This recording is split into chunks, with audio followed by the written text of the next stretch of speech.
Thanks everybody for coming tonight. I am really excited to be talking to you guys about boundaries and communication as it pertains to parenting. My name is Courtney Kowalchuk. I'm a psychotherapist in North County. The presentations are provided with a partnership with San Marcos Unified School District and North County Family Counseling Specialists, which is a company that provides therapy services to the district. So there's 10 of these chats. I call them chats, parenting sessions, classes, whatever we want to call them. And with a variety of topics. I think Ani sends out flyers. If you have any questions, I have included her information at the end of the presentation.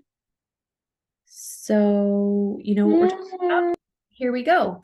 I will ask if everyone mutes their microphones for the time being. It would be really helpful. I hear there's kind of some maybe hot mics right now. And so just some little housekeeping things. If you don't feel comfortable chatting on your microphone or turning your video on, that's totally fine. You can questions and comments in the chat box. I leave that open during the presentation because a lot of people tend to use it.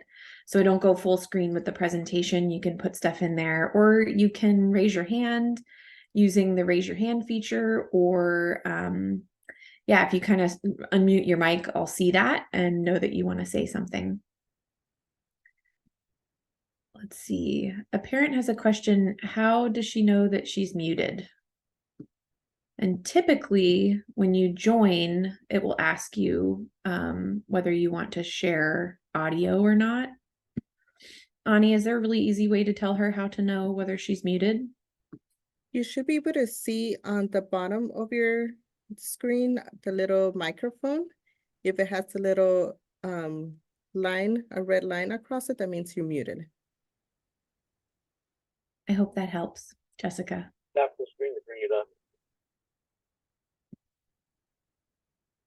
Awesome. I don't know, was that a question, or I think that maybe that was Joseph?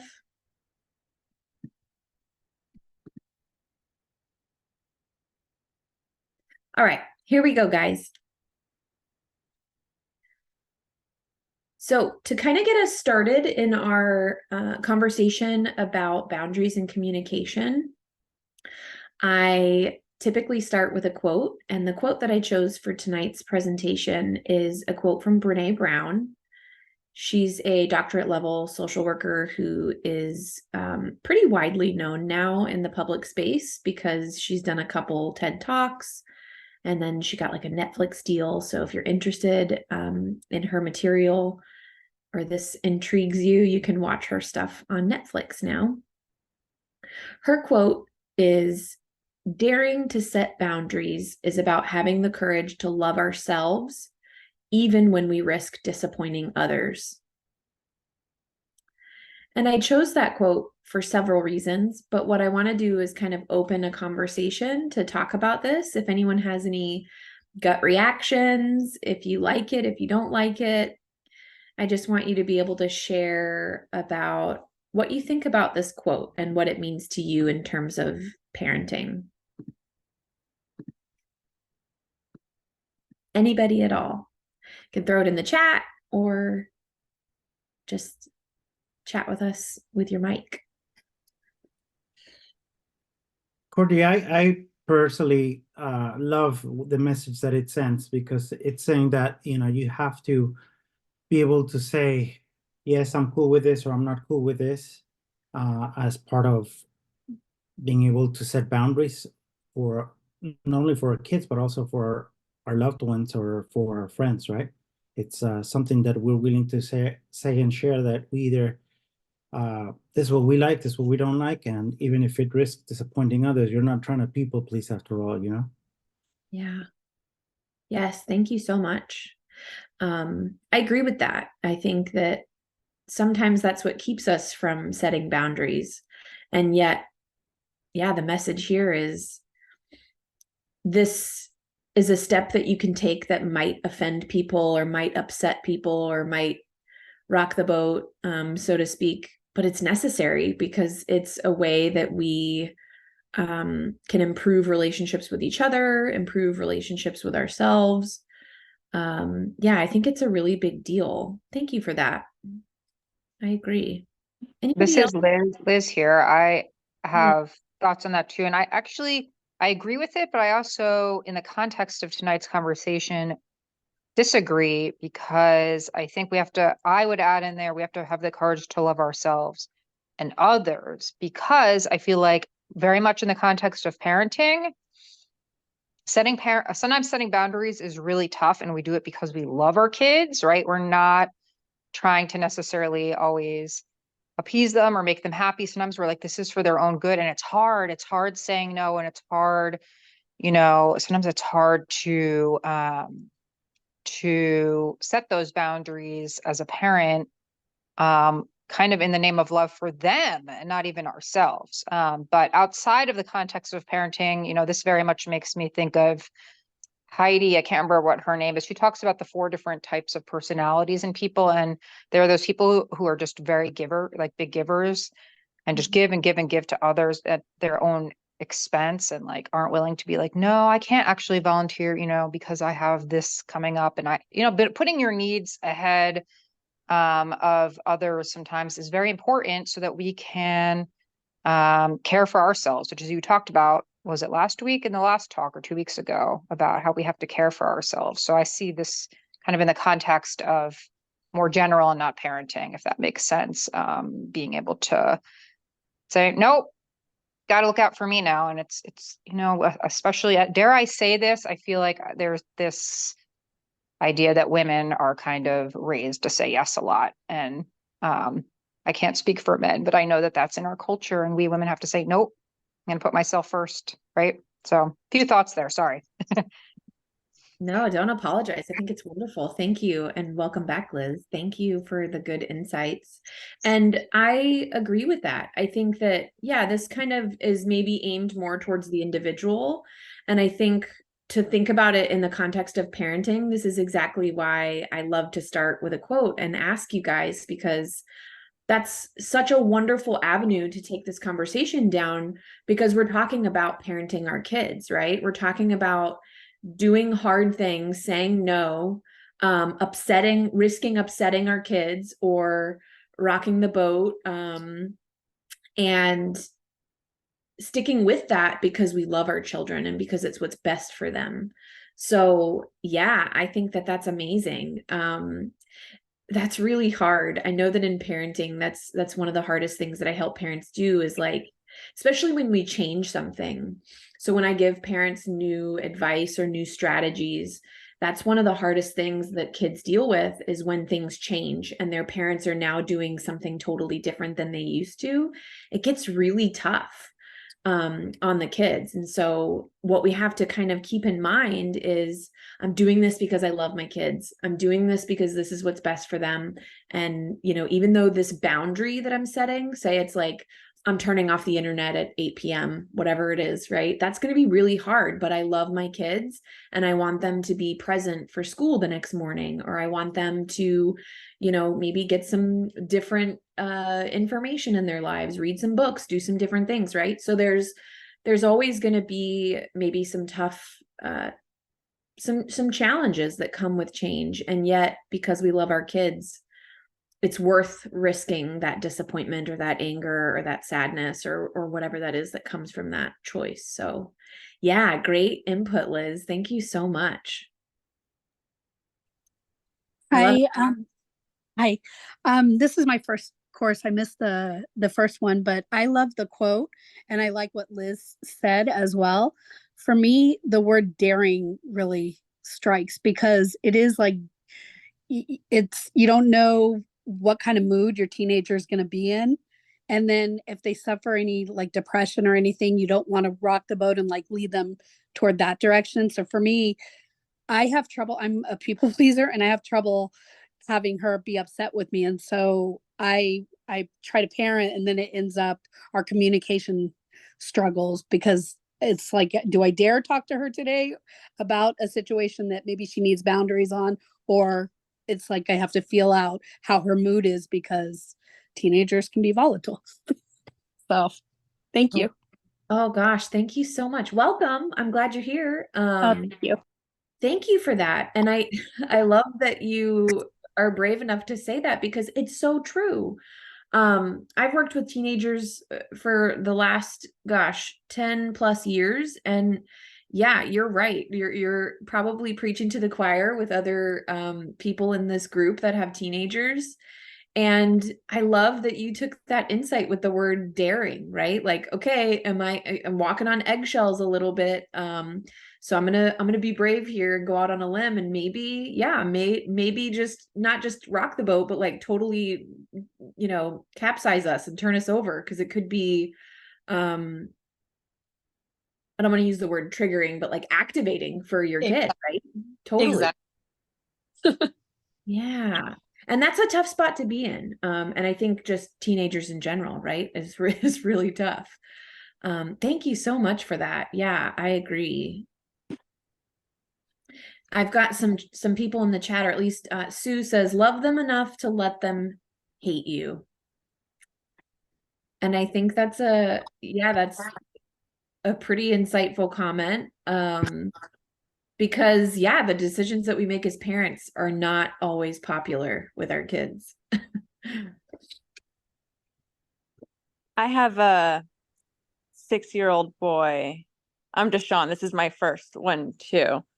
But I have a 6-year-old boy, and it's funny to hear the difference where she was talking about daring as in like a serious daring, especially with a teenager. And I think she said a she. So I can only imagine that amazing mother-daughter relationship. For me, having a 6-year-old boy, my mother-son relationship, daring to me, I just start to laugh and giggle because for me, it's like, do I dare set a boundary and take his iPad away? Do I dare give him chicken nuggets again?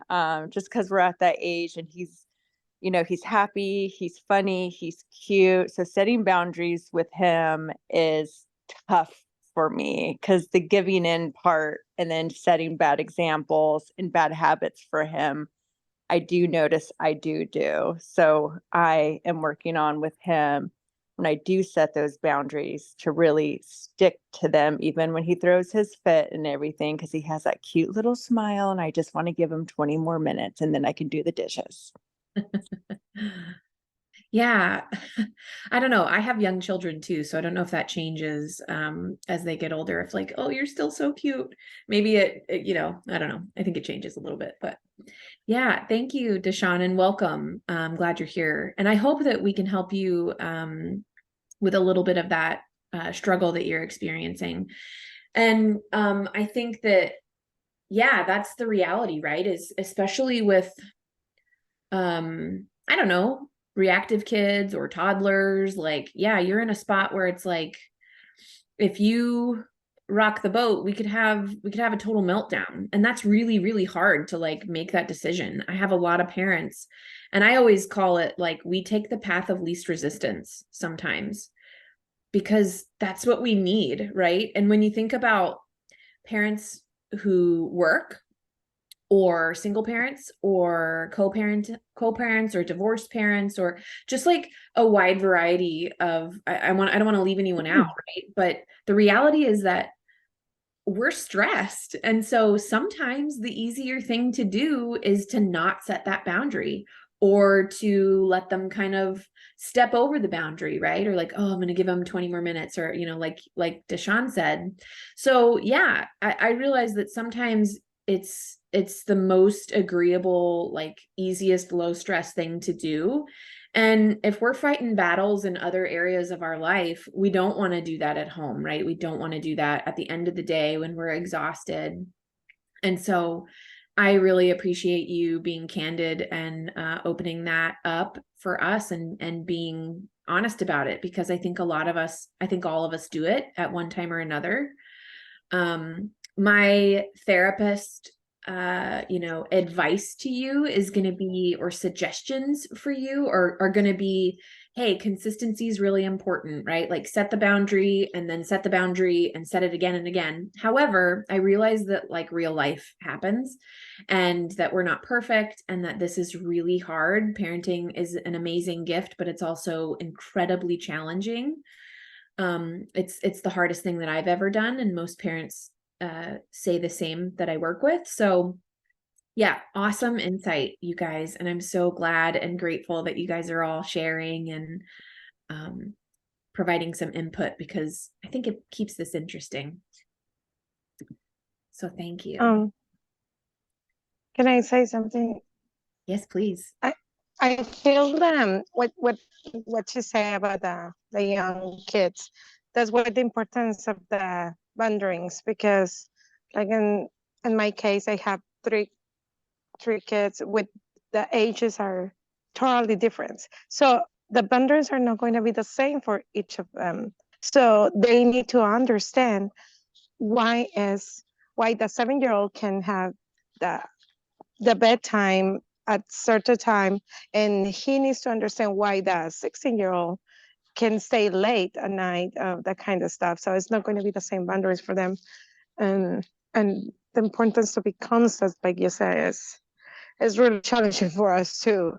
But I think is really helpful for us as a tool to parenting different ages and make them know why it's important, why you are different from you. I love you the same, but it's totally different. Doesn't mean that I love him more because I like him to stay a little bit late, or I can.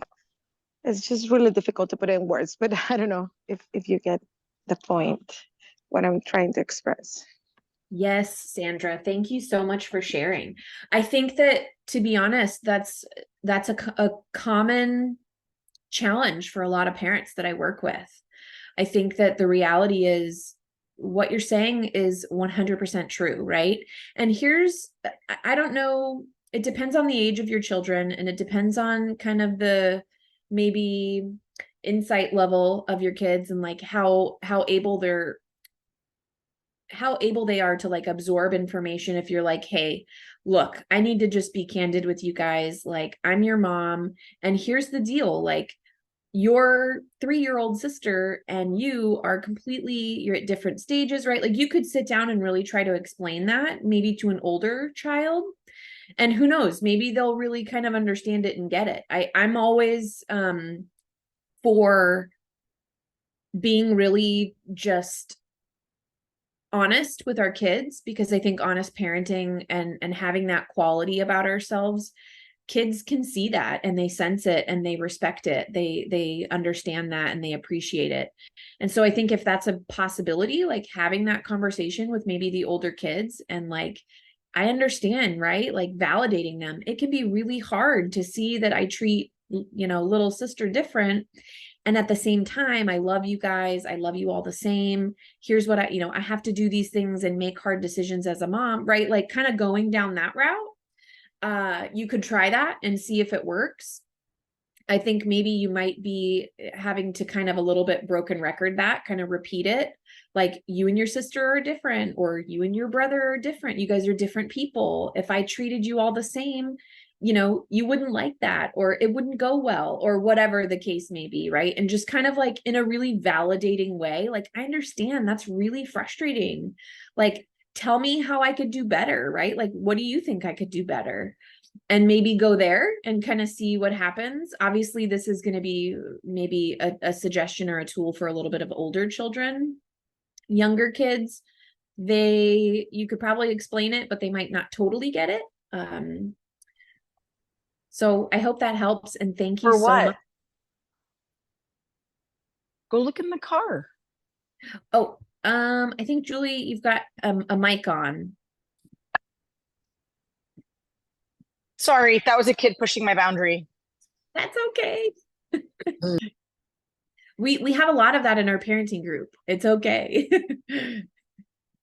Okay, so someone says, oh, they're having a frustrating moment with their kiddo as well.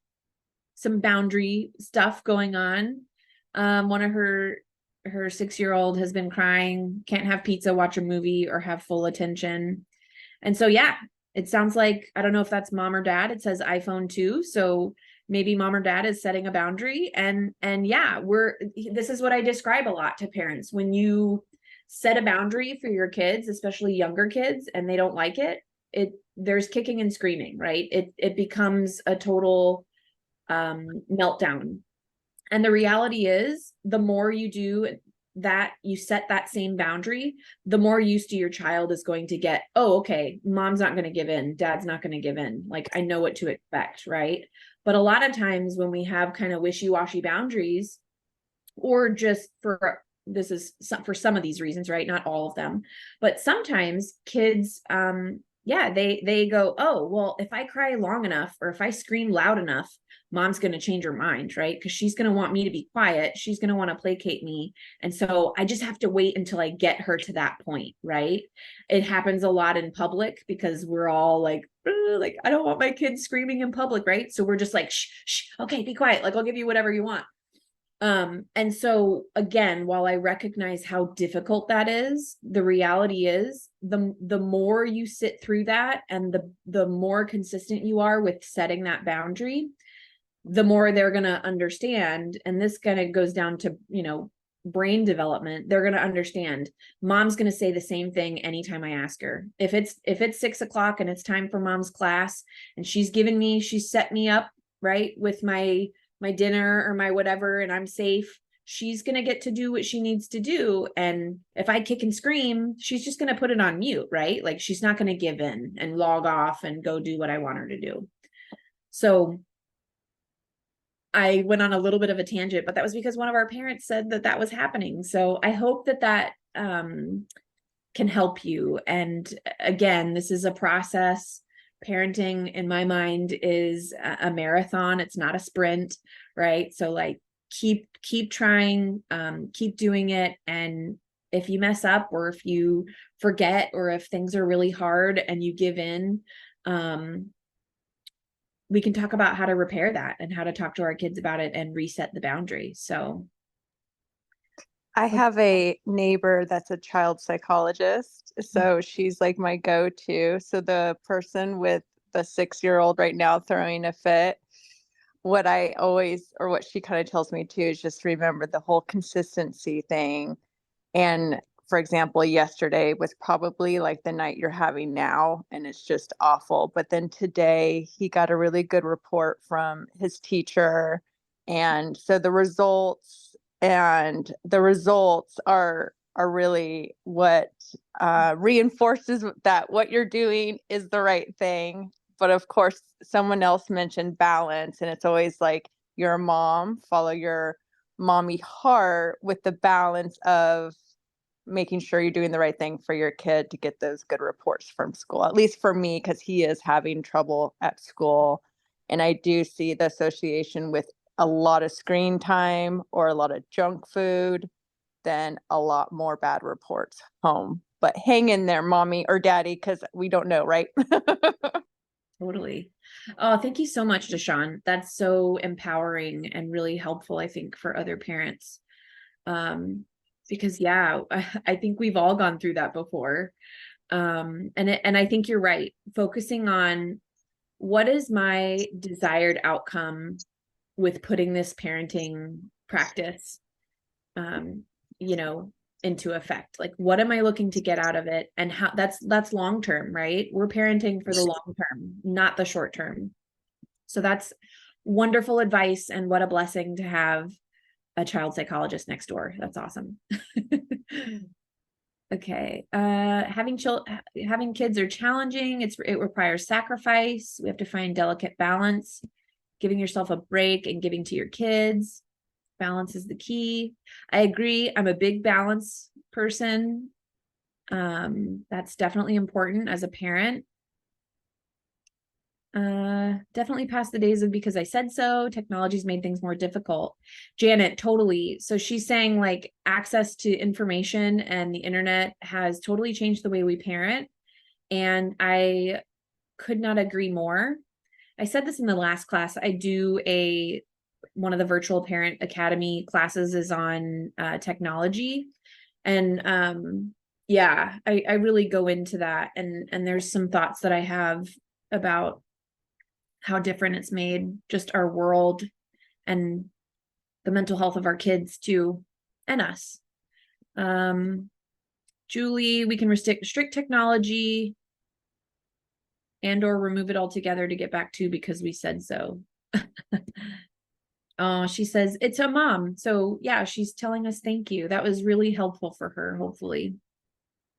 All right, guys, for the sake of time, I'm going to move on. I have loved all of this feedback, and I'm so grateful to you guys for being willing to share, and I think it really helps. That's one of the best parts about doing this in a group forum, is that you get to help each other. I don't think, while I'm an expert and I'm a therapist, I don't think that means a whole lot. I think it means more that you guys are parents, you've been doing this, you all have either different or similar scenarios that you've dealt with, and you can help each other. So thank you so much for the feedback.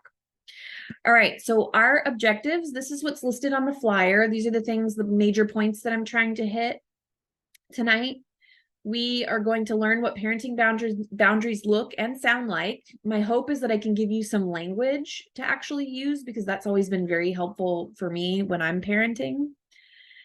I want to help you guys get this brainstorm session started about what are your current boundaries with your kids? How do I set new, more effective ones?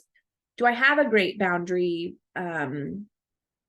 set up, or does it need work? I think even just kind of starting there is a really good thing to get your minds doing tonight. I also want to give you some new communication tools for your parenting toolbox, right? I want to help you guys get those tools and that specific language, even down to like phrasing, to help you. And generally, when we're in person, we have time to practice skills and kind of be able to do that in breakout sessions. I don't do that on Zoom, and generally we don't have time for it. But my hope is that I can at least give you question and answer time at the end, or like this, where you can ask specific questions related to your own situation, and I can try to help with that. We've got Joy. She says, I try to remember that I want to be a coach, not a referee. Explaining why and having those hard talks are very important. And that's actually great. Yeah. Really, really good feedback. Okay. So this is another time for us to kind of get some more conversation going, or at least getting your mind, like I said, brainstorming or brewing, like, how does your family, and I guess what we're talking about here is maybe you and your partner, or you and your spouse, or you and your family, whoever raises your kids with you, how do you guys handle boundaries as it relates to family roles, like parent versus child, grandparent versus child, right? Siblings. Does anybody have any insight they want to share on how they handle boundaries at home? Hello, my name is Marshall.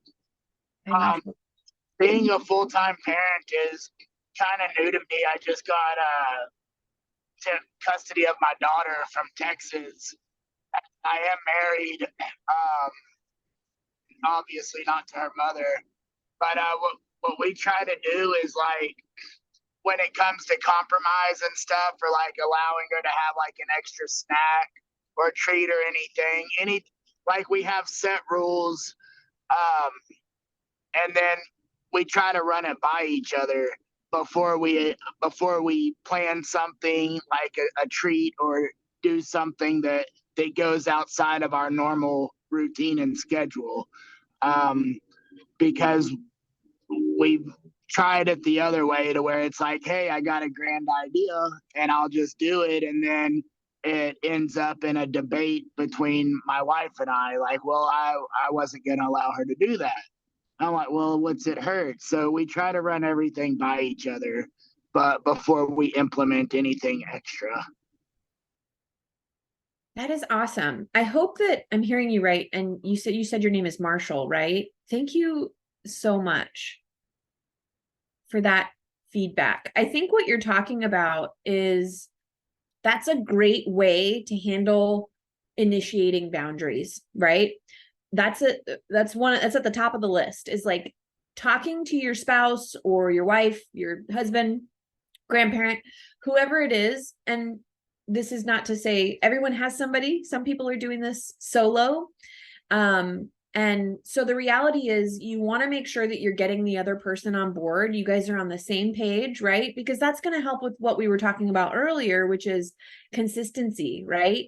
If you and your wife are kind of at random coming up with new rules or new boundaries, it's gonna your consistency is gonna struggle, right? And it sounds like you'd experienced some of that, and it caused a little bit of maybe tension or whatever we want to call it between you and your wife, where you guys have to like, wait a minute, like this is not gonna work, right? And it could have caused arguments.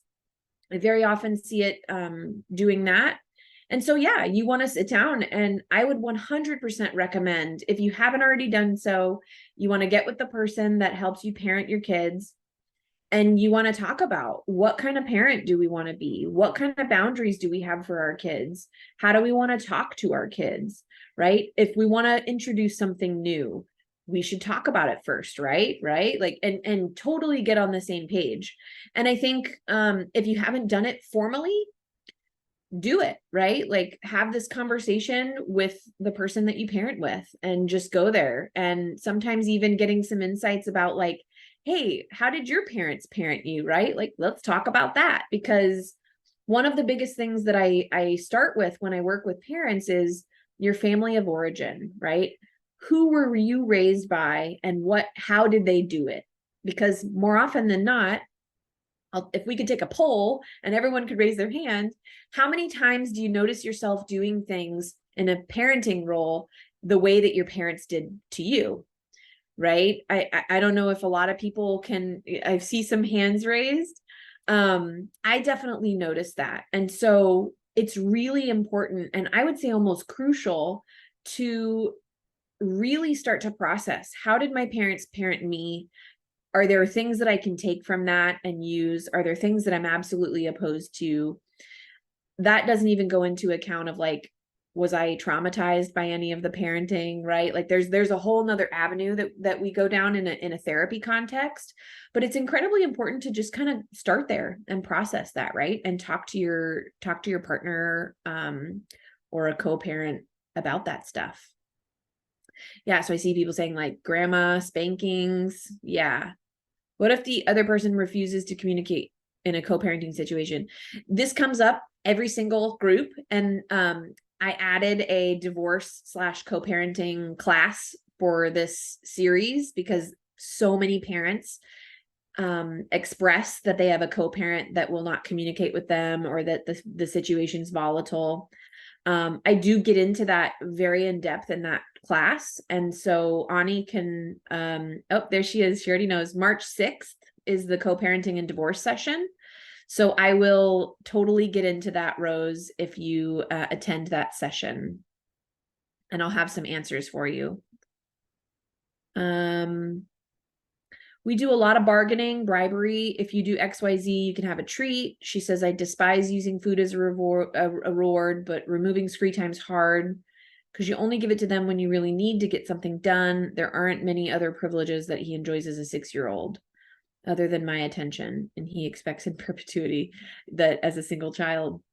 Totally. So bribery and bargaining is really tough. And there are some parenting, again, I'm not the only parenting expert. There's a ton of them. But in my view, that's kind of a short-term tool, right? It typically doesn't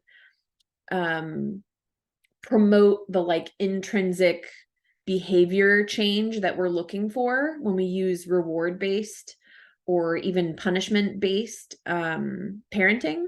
However, I get it. Like we talked about this. Sometimes you need your kid, you need them to turn on the TV because you got to get dinner made or you got to do something, right? And so I'm never going to tell you not to do what works for your family. I think you got to do what works. And the reality is, hopefully we can inject some new tools for you that maybe you feel like you don't have to use bribery or the rewards as much. Jeff, yay, that would be really nice. Okay, Ani's sharing a couple of the other ones. Is really hard when you put boundaries and your spouse allows them to do whatever. You're the bad guy, he's the fun guy. Totally, Sandra. That's a struggle that a lot of parents who are divorced or separated or have co-parents, it's really, really hard to do. And I will say there's one realm of things that we can go through in terms of like a non-toxic. If you have a non-toxic relationship with your partner, that we can work with. I can give you some strategies. If it's a toxic situation, we can't handle that in a setting like this. You'd have to get some more specialized help, because I can't give you any suggestions to utilize in a situation that's violent or abusive or toxic, because we don't want you doing that, especially on your own. So yeah, come to March 6th talk. We'll talk about co-parenting and divorce. May I ask a question? Yes, ma'am. I'm just wondering so I have a 17-year-old, and is it too late to set up boundaries if they're going to be 18 and like she just turned 17, but I get a lot of the, hey, I'm almost 18. Is it too late for a parent to set boundaries? It's like certain boundaries at 17? So I guess there's a couple of other questions that I would ask, and I would say, does she still live with you full time? If the answer, or even part time, right? Then Yes. the answer to me is yes. Is like it's never too late. Okay, thank you. Because if she lives with you, she receives certain benefits from living with you, and in our current society and the economy the way it is, most kids are not moving out right at 18, right? They're not becoming independent. If you can have a conversation with her, and this goes into, I'll touch on some of this next week and the class after in positive discipline.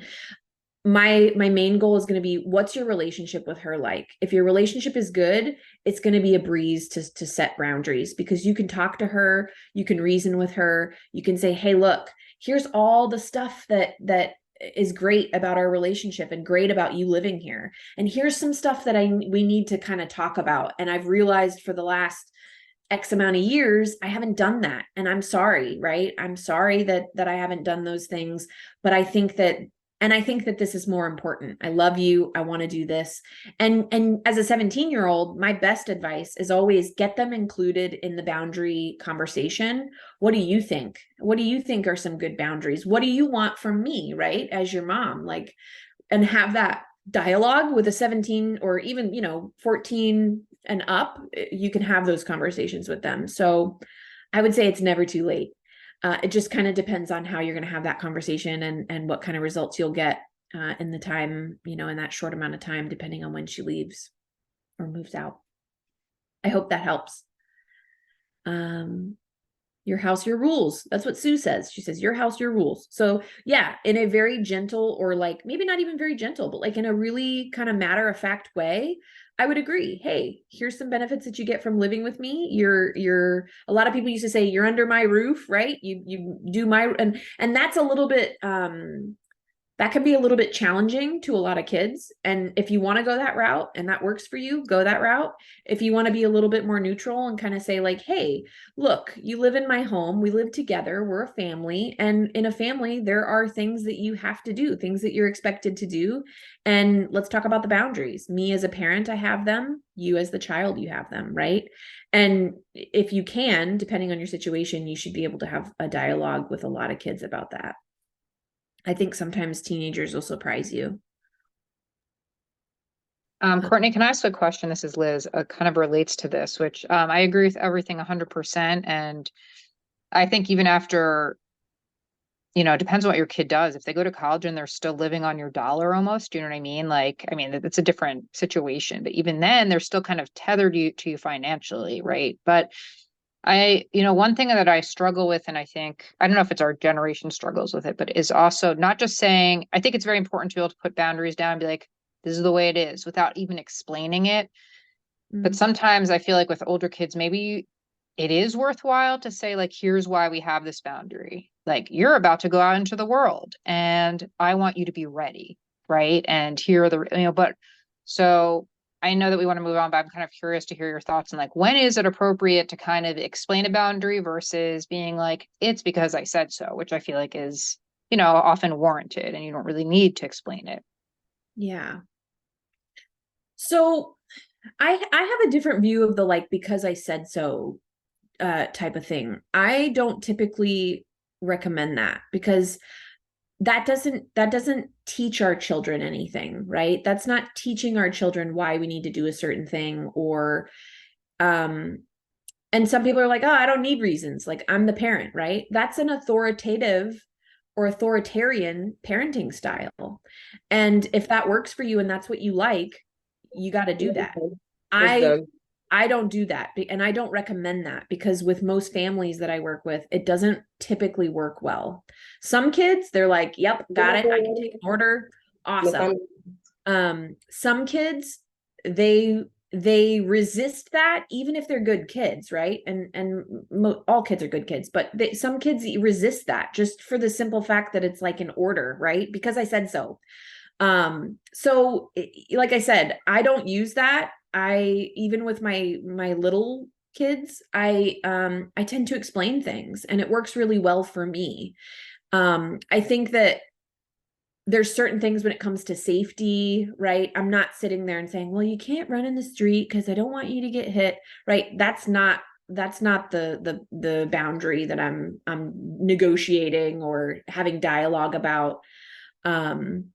But in the positive discipline, which is my kind of background in terms of parenting, typically we're trying to have a really good relationship with our kids. That's the number one.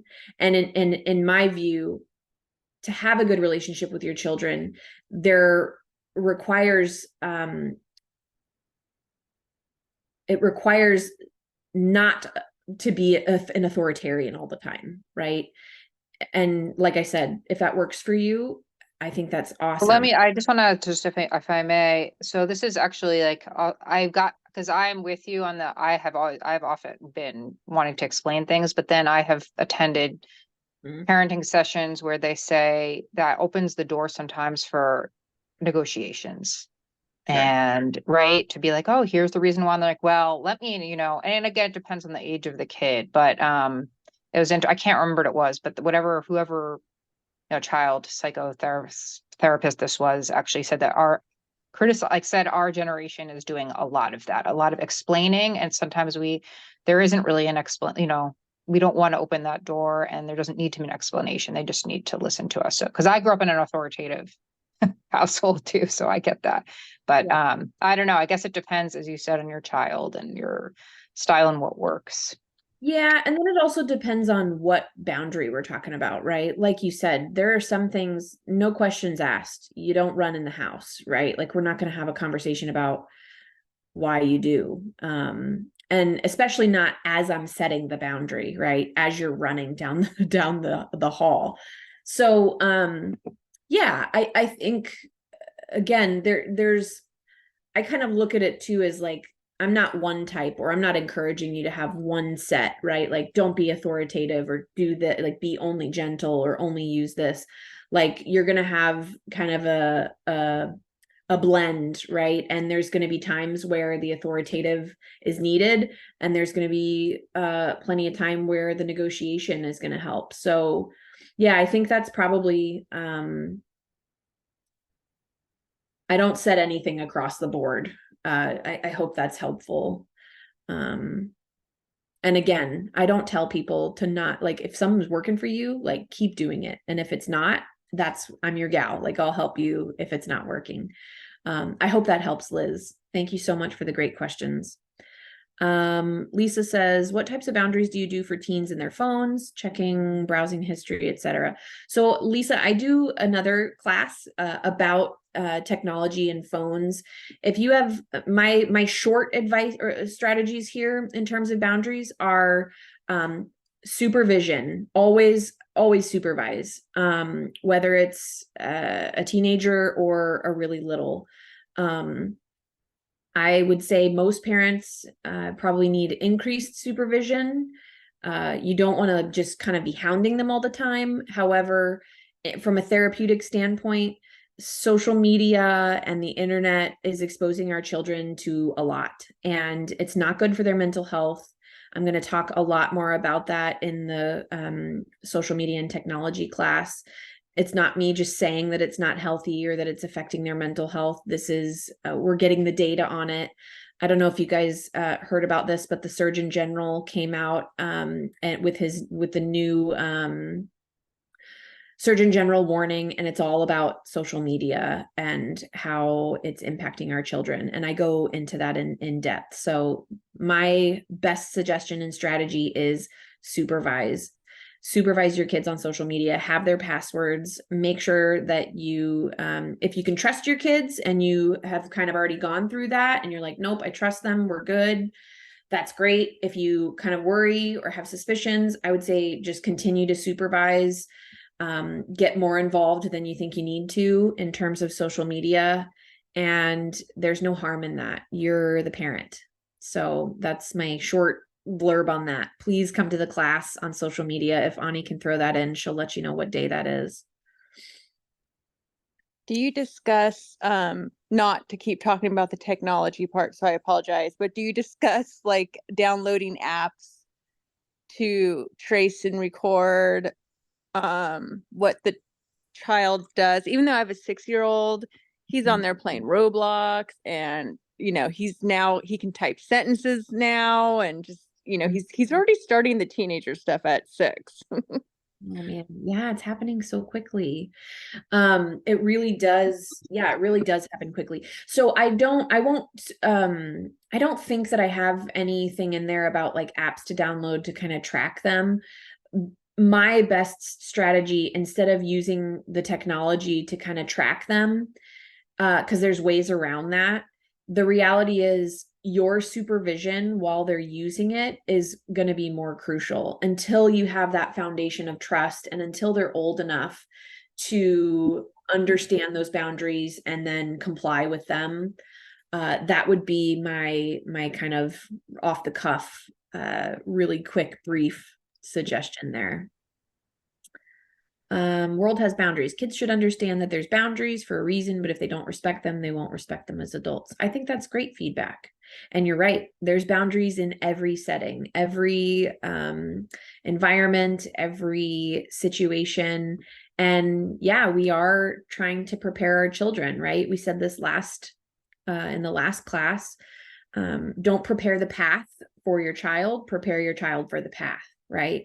So using boundaries in a very strategic way to teach our kids about the world is awesome. Janet says, we held off on getting our kids phones until they were 13 and 14. They have locks on the time they can access. Made it clear to them we'll check their phones at any time. I think that's great. I think that none of us had the tools or skills, and I think it's just kind of coming out now because we're realizing how problematic these things can be for kids. So now we're like, okay, we have to kind of course correct, right?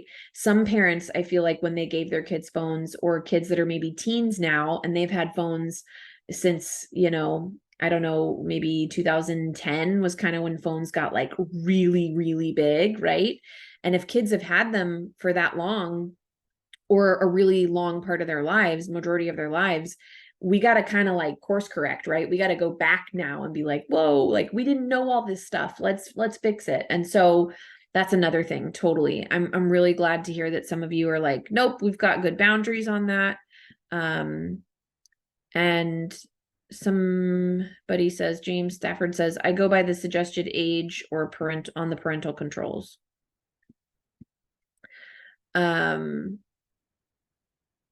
Yeah, I think that unfortunately, because I looked at this recently when the Surgeon General's warning came out about social media, I think Instagram says 13 and up, if I'm not mistaken. And when you look at the data, it's too young. So the parental controls are going to tell you that, a 6-year-old can use the app or a 10-year-old can use the app. And the reality is, they are not scientists that are studying the impact of the app on your child. They are the developers of the app that want you to use the app, right? So I would say be cautious with the parental controls. I would, again, if you're going to let your child use an app, make sure you're supervising them. But again, we can talk kind of more about that in that class. Jeff wants to take a poll and says, how many parents check their teenage children's phones? That'd be interesting to see. Oh, cool. So there's a school seminar that talks about this kind of stuff too. At least one person responded they check their teens. Okay, we're going to go ahead and move on.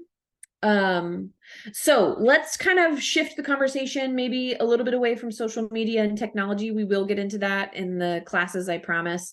We're going to kind of shift back and start talking about boundaries. One of the things that I wanted to chat with you guys about is, or at least just kind of inform your parenting, some conversations about boundaries in the brain. We're going to define a boundary. A boundary is, you can think of it as like the line that you draw around yourself to define where you end and where your child begins. This is when we're talking about specific like child-parent boundaries, right? And this is relevant when we talk about things like social media and technology and like what types of privileges they get, because the reality is, and this kind of goes back to that authoritarian parenting, like you're the parent and they're the child, right? So this relationship that you have with them, there's boundaries there. And a lot of those boundaries we put into place kind of without even thinking about it. A lot of them are subconscious. What we want you to focus on as parents is to stay in your role as a parent, right? We want you to clearly define your principles and your values, and we want you to stick to your bottom line. This is hopefully going to appeal to some of those people that were like, hey, my house, my rules, right? You could say that a little bit different, in a kind of different way to establish the same boundary, right? I'm your parent. My job is to keep you safe. My job is to prepare you and teach you as a human being. And so part of my role as a parent is, these are my values, these are my principles, these are the things that I'm going to ask you to do or actually have you do. And we can have a conversation, a dialogue about this if your child is older. And yeah, sticking to that, right? And again, going to that consistency, like, this is who I am as a parent. It's my job to do this. I love you, and I risk kind of upsetting the boat or upsetting the status quo, and yet I'm a parent, right? And that's what I'm here for. I'm not here to be your friend or to kind of be that like permissive, kind of really gentle, kind of just letting you do whatever you want. Come to me with all of the stuff, right? And I'll just appease. Because that's not what we want either. We don't want you to be on either side of that extreme spectrum. So we want you to understand that it's developmentally appropriate for your child to then push those boundaries. A lot of kids, especially older kids, it's very common for teenagers to they kind of develop this more role of like, oh, we're equal, like I can kind of do whatever I want, I'm almost 18, right? Like that kind of vibe. And the reality is, like, they can push the boundaries, they can test the boundaries, and yet you're still the parent, right? And so you can always have those boundaries with your kids. There are boundaries that exist even beyond when they move out, right? The boundaries of you being the parent and what they can tell you about, versus, or like, what you'll be around for, or, those roles don't change when they get older, is what I'm trying to say. I got a little distracted because somebody's like able to color on the presentation. I'm not sure how that's happening, but at any rate, we talk about with kids that we have to remind ourselves that things that play a part in the setting of boundaries, we're going to talk like a little bit about hormones, right? Especially if we're talking about puberty and certain ages of kids. The reality is that those things are going to affect their behavior. Those things are going to affect their ability to absorb the information, their brain development, which I've talked about. I'll say this probably a million times during these classes, is that our kids' brains are not fully developed until their mid-20s. So, for example, we have kids that are like, oh, I'm 17, I'm almost 18. And yet your brain still is not developed until your mid-20s. So I'm here to guide you. I'm here to teach you. I'm here to help you, right? Make good decisions, be safe, keep you on the right path, living the values that we want you to live, right? That we've brought you up with. And so knowing that about your child's brain development can be really helpful. Okay, this is why they're pushing the boundary. This is why, maybe in this teenager phase or the puberty phase, they're not really hearing me. It's like I'm a broken record, right? These things are all really normal. And so one of the other things when we talk about brain development is impulsivity and learning, right? Kids, we know, are more impulsive. That part of their brain, the prefrontal cortex, has not fully developed yet. And so they are naturally more impulsive.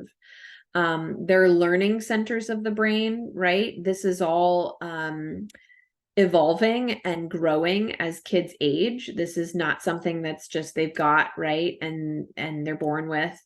The reality is that they are in the prime stage for development. And we have to remember that as a paradigm when we're parenting. And so just kind of knowing those things, reminding yourselves, my child's brain is not fully developed. If they're doing these things over and over again, or they're super impulsive, right? Like this is fairly normal. Depending on the situation, this is very, very normal for kids to push, kids to be impulsive, kids to like need reminders, right? A lot of this stuff is pretty normal when we look at from a psychological standpoint in the brain.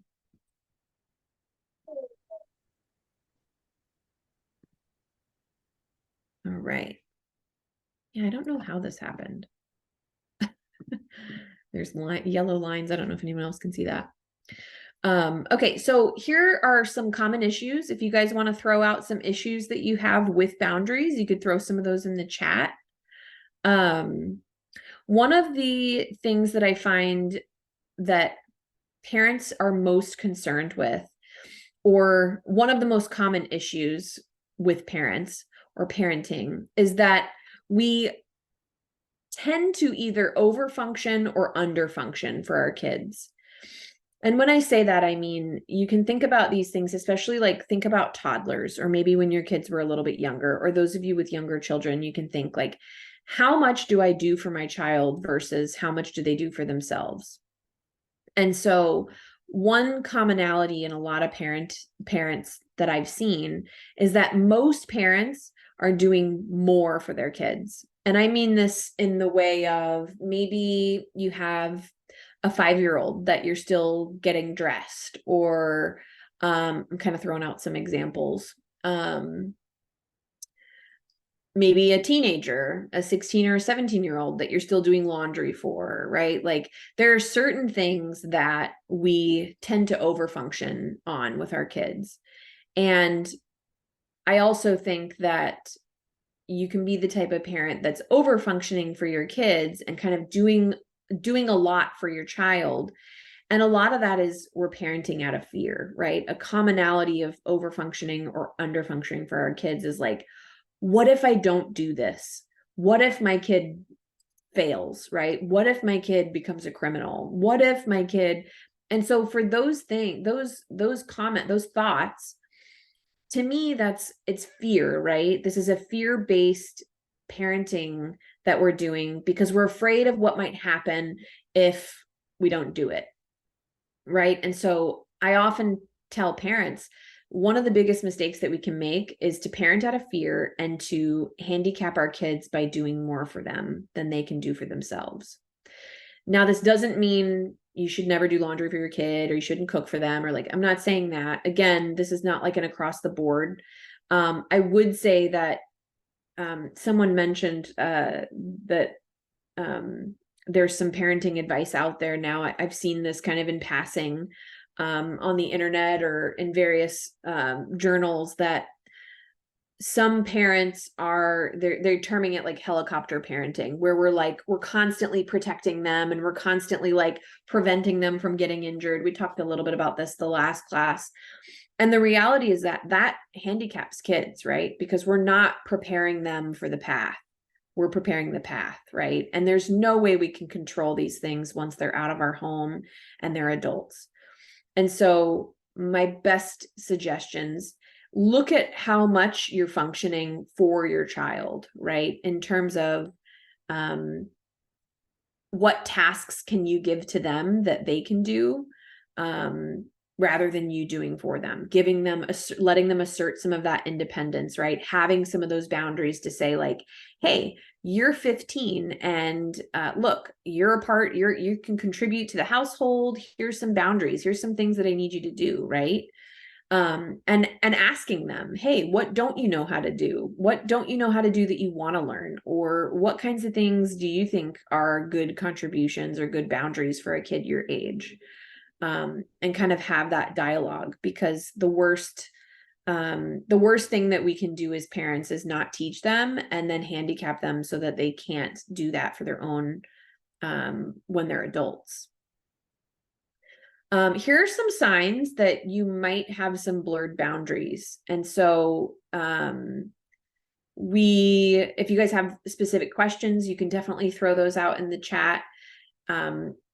Again, when we're talking about this could be like triggering for some, or maybe I don't like the word triggering, like activating for some people if they're like, oh, that kind of hits a nerve, right? I don't really like that. Just kind of explore that, sit with that for a minute and kind of explore that. Like, why am I feeling like I don't like this? But let's get into it. Does your child respect your privacy? Do you have, and this goes along with parent-child boundaries, right? Some parents I've worked with in the past, their kids just kind of come in their room and kind of don't give them space. Maybe if they're having a tantrum, there's no separation between mom or dad's space and the child's space. I think that that's a good sign that you can kind of ramp up a little bit in terms of, here are my boundaries. Here's what you're kind of allowed to do. Here's what you're not allowed to do. Here's what we need to work on in terms of a family with privacy, right? I would suggest working on that if you feel like this is one that is kind of jumping out at you. One thing is children giving dating, financial, legal advice, right? Like if kids are that close to your finances or that close to you and your relationships, this is a bit of a flag for us. We want you to kind of backstep a little bit and say, okay, here's where my role as parent begins. Here's where your role as child begins. I've always told parents, like, try not to talk about finances and family like personal family things, maybe an issue with grandma or an issue with uncle, right? Like we want to keep that stuff to ourselves for the adults in the family. We don't want to encourage kids to be over involved in kind of the more serious parts of life. The reality is that kids are exposed at such a young age to a lot of this stuff because of social media. And what we want to do is just limit that, right? We want to say, like, in our house, like, here's the boundary between me and you. And it shouldn't include any of those things. We talked a little bit about this already. If you do for your child what they can do for themselves, there's kind of a little flag that's being raised of like, hey, maybe I have some blurred boundaries there. Maybe I can start giving some of this stuff to them, teaching them how to do it, right? Yeah, we're getting some feedback. Thanks, Mark.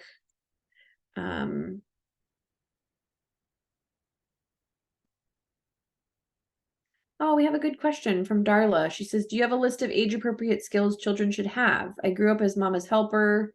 My parents made everything my responsibility. This is where I struggle. My daughter's well capable. I'm working all day. I feel like I've dropped the ball. It's much easier to just clean myself in after work hours and bring her along. She says, nah. At school, where there's structure, she does everything with cheerfulness. That's such a good question, Darla. I don't have anything like at the moment to give you, like to drop in the chat, but I can certainly write that down, and that can be something that I throw in the chat next time. If you're going to attend. But the reality is, yeah, you can also kind of do a quick search, like what is developmentally appropriate for my 11-year-old to do around the house, right? We don't want to parentify our kids. We don't want to, if they're really young, we're not like, hey, go take care of the baby and go cook dinner, and right, like that's not what I'm telling you to do. But what we do want them to do is like, she can clean her own room, right? She can sweep the floor, she can take the trash out. Like there are certain things that kids of most ages can do, right?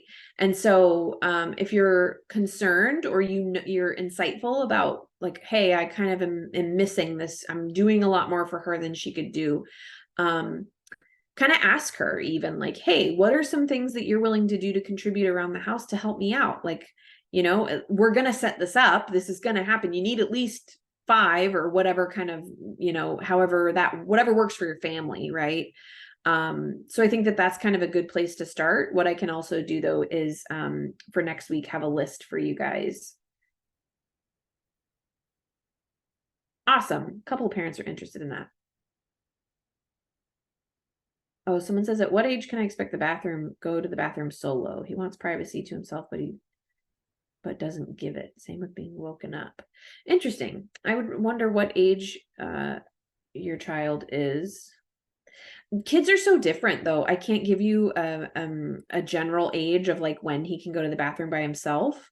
I would say, is he able to wipe himself, right? Like when he's done going to the bathroom, is it safe in there? Does he have some sort of like chair? Can he sit safely on the toilet without falling? Like that would kind of be where my mind would go.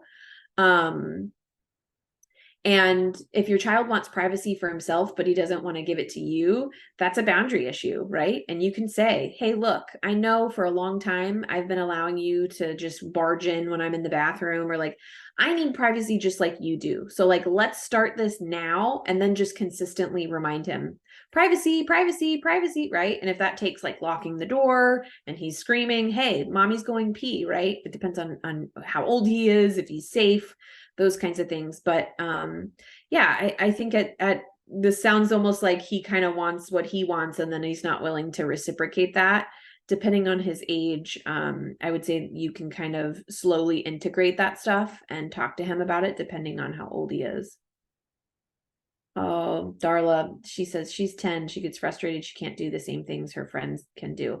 That's a tough one. And I know that that's a conversation, depending on your values and whatever you decide to do as a parent, having that conversation, you're going to have it a lot. Like, hey, look, some kids can do things that we're not allowed to do. Some families can do things that we don't do. And you know, this is a difference in values or morals or whatever it is, right? There are some things that as your parent I don't feel safe doing, and as your parent I am entrusted with your safety. And then it's just like kind of hammering that conversation, having it over and over again, I know is going to be really, really hard. And yet at the same time, validating her experience. Like, I know it's so frustrating that you can't have sleepovers and your friends can. That must be really like hard. And I know it probably makes you sad. I'm really sorry, right? Like, what do you feel? Do you want to talk about it? Do you want to talk about how you feel about it? Right? Like validating them can go a long way. Having that emotional connection and relationship with your kids is really helpful. Boundaries for different ages. Okay. No, he won't let me go. He goes by himself. Okay.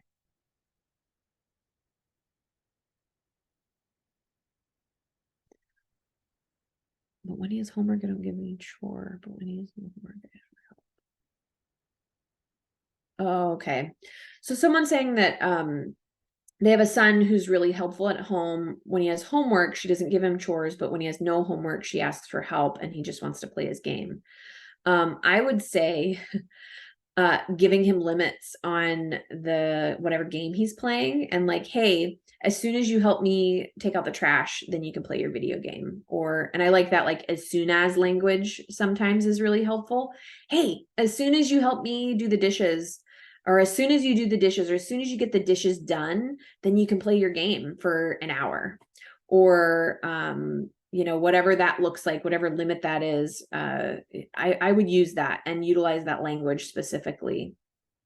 Because that can be really like, hey, I know what I need to do, and then I know what I'm going to be able to do because of it. It's very clear. I do this with my toddler, right? You can do it pretty much with any age. You're setting that boundary.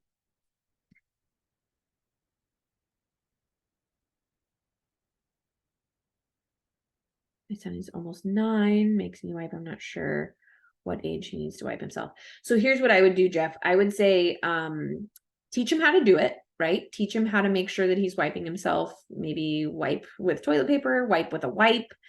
And then you could like check to make sure after he does that, is he doing it properly? Is he making sure he's clean, right? And then like if he's not, hey bud, like what's the issue? Do you think that like, and kind of try to troubleshoot that with him. I think that by 9 he should probably be able to do that by himself. If there's some other issues, I would say pediatrician is a good person to talk to about that as well, if there's like something else going on in terms of like struggling with wiping after he goes to the bathroom. Help with household chores, fill the dishwasher or throw the trash. When they do it, they earn star points at the end of the week. They've earned. Yeah, that's great. Oliver says that he kind of has a system where kids are doing certain, I like to call them contributions. I don't even really call them chores because they're contributing to the family, right? Just like we do with earning income and giving, you know, health insurance and clothes and blah, blah, blah. Like, these are my contributions. What are yours, right? Having that conversation with older kids. And it looks like they're earning things. Like if they get 5 stars from doing contributions, then they earn some sort of allowance or toy, or that's awesome. I think that's a great way to do it. Someone says, I'm having an issue with curfew. She's constantly late. I feel like 5 steps forward, 20 steps back. Her feeling is, what's the big deal since you can check my location? So that would also, I don't see how old she is, but let's see, she's late even with consequences. I would kind of go the route of like talking to her if she's an older kid and saying like, hey, like, what have I done as a parent to make you think that it's okay to keep coming home late? Right? Like, can we talk about that? Like, I feel like you don't respect my, right? You could go that route and have a conversation depending on the age. And then you could say, like, what do you think as a parent? It's my job to keep you safe. What do you think is fair? And if you're late every day to curfew, right? Like, what's a fair punishment? Ask that question, see what kind of answer you get. If it's acceptable to you, then do that. If it's not acceptable to you, I would say something along the lines of, hey, going out with your friends and being out and doing things is a privilege, right? Like, you earn time with your friends and allowance or money or however she gets there. Or does she get a ride? Does she get money for the bus? Does she have friends pick her up? Like, hey, you earn these things, right? So like, if you come home late, that's a safety issue, because I don't know where you are. I don't know what you're doing. And it makes it a little bit more challenging with the location thing, but that to me is not always accurate. And that opens up a whole new can of worms that I'd rather not use anyway. I would just say, this doesn't have anything to do with the cell phone and location. You're not coming home when you're supposed to, and we have to do something about that, which means you aren't going to be able to go out with your friends for the next couple of weeks or the next week, right? If you can't do that. So as soon as you can start coming home on curfew, I can trust you again, you can start to do that, right? So there's kind of like setting those boundaries. I would understand. I don't know how old she is. I don't know if she would be on board with having a conversation. I don't know what your relationship is like, but that might help.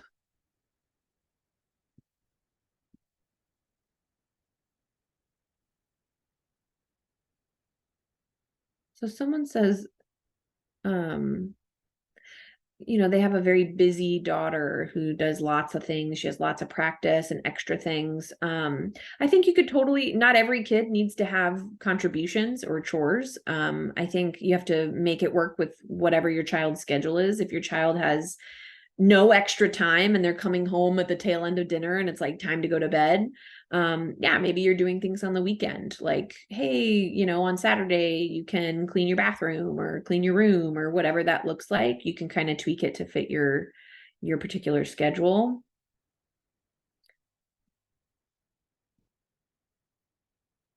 Isn't as soon as a reward. I wouldn't say so. As soon as is just language to use as a boundary.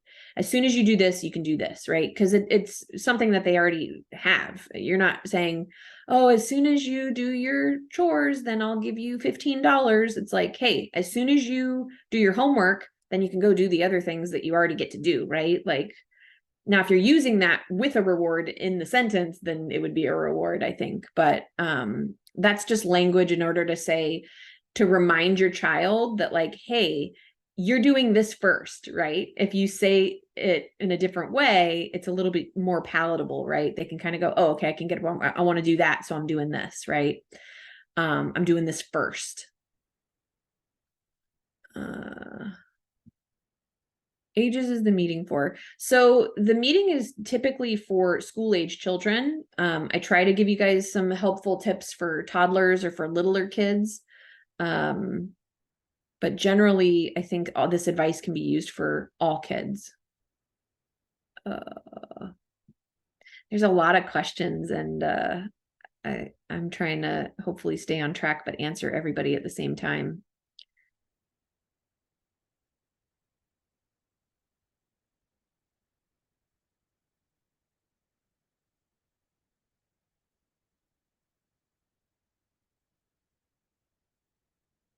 Oh, okay.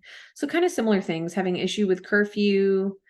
I would say that you want to be reasonable with the boundaries that you set, right? If you have a 17-year-old and you're saying the curfew is like 8 p.m., it might be like, whoa, that's a little bit early, right? Like, if you can't trust your daughter, that's kind of a whole different issue. Like, and if you're wanting her to be back early because you don't trust her, I think more what it sounds like is that you have a kid who's not kind of respecting the boundary as role of child and role of parent. So my best suggestion in this scenario is, I think at the end you said she thinks I'm an authoritative parent. It doesn't really matter what she thinks, right, of you as a parent, to a degree. I'm not saying that you're going to just be a dictator, but like, if your child thinks something of you that's not true, that's okay, right? Just because they think something doesn't make it true. I would say, look, when you start behaving like like I can trust you, then you'll get more privileges, or the boundaries will change, right? This is kind of a fluid thing, and it seems like right now she doesn't want to do that, right? She doesn't want to contribute by cleaning her own dishes. She doesn't want to contribute by being home and following the rules. So it's like, hey, you get these, again, like, you get these benefits of like going out and being with your friends and getting allowed. Like, how willing are you to say, hey, look, like, I'm the parent in this situation. With teenagers, it's so hard because it's like you can't, tie them to a chair and make them do the thing that you want them to do. So the hope with teenagers is that you've developed a good enough relationship with them over the years that that they'll listen to you or respect you. And if they don't, my suggestion is you're going to have to start setting boundaries. It's going to be really hard. Always including older kids is helpful. And yet at the same time, your kids are going to be angry at first, right? Because this is a big change. Coming out and being very transparent with them. Hey, I've really messed up for the last couple of years, or the last year I've let you kind of do whatever you want. And I feel like this is not, it's not healthy for you. And, you know, here's what we need to do. We need to fix this, right? So having that conversation could be helpful, especially with older kids. How often should we remind about boundaries? I don't think it's a terrible idea to remind about boundaries often, especially with younger kids. You're going to remind them way more. I think, yeah, we do forget things. And like I said, developmentally, your child's brain, the front part of their brain is not developed. That's all that long-term planning, reasoning, impulse control. Like I call it like the secretary of the brain. Your child hasn't fully developed that, and they won't develop it until their mid-20s. So yeah, you're going to have to remind them about these things. And you can do that in a really genuine, caring way.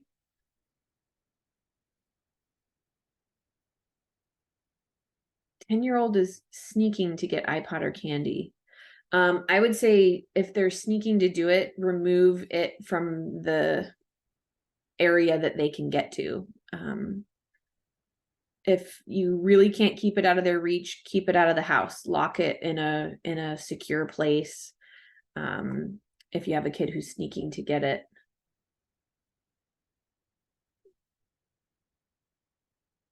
If you have a kid who's comparing with boundaries, I would say, hey, we're not them. Like, I'm not your kid's parents, right? Just like, and the fact that you have to like just redirect, hey, we're not talking about them, we're talking about us. Like, let's move forward, right? They'll try to get you in these kind of like comparison battles or power struggles, and it's just like, don't engage, disengage from that.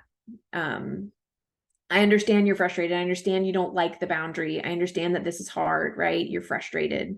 And you still need to do X, Y, Z. Okay. Ways to set new effective boundaries. So this is kind of more of the meat of what some of you guys are looking for.